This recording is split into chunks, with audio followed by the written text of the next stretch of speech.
Banyak orang menggunakan AI setiap hari, mulai dari chatbot, rekomendasi video, hingga asisten virtual. Tapi di balik kemudahan itu, muncul satu pertanyaan besar yang jarang dibahas secara jujur.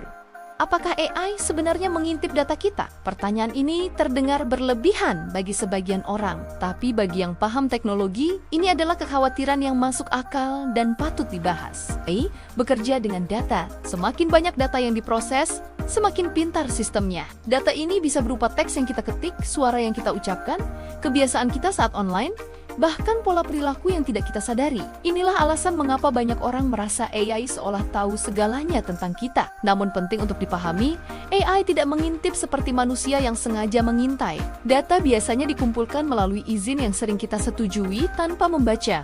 Seperti saat menginstal aplikasi atau menggunakan layanan digital. Tanpa sadar, kita sendiri yang membuka pintu akses tersebut. Masalahnya, sebagian besar pengguna tidak benar-benar memahami data apa saja yang dikumpulkan dan bagaimana data itu digunakan.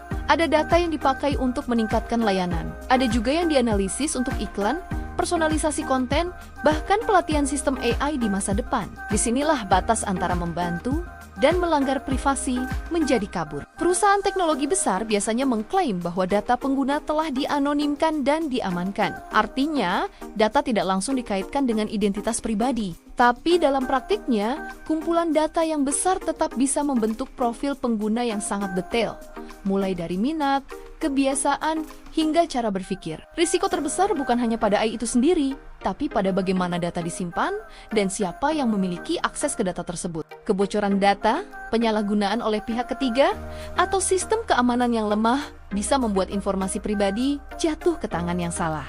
Yang sering dilupakan, AI tidak memiliki moral atau empati. Ia hanya mengikuti perintah dan algoritma. Jika sistem dirancang untuk mengumpulkan data sebanyak mungkin, maka itulah yang akan dilakukan.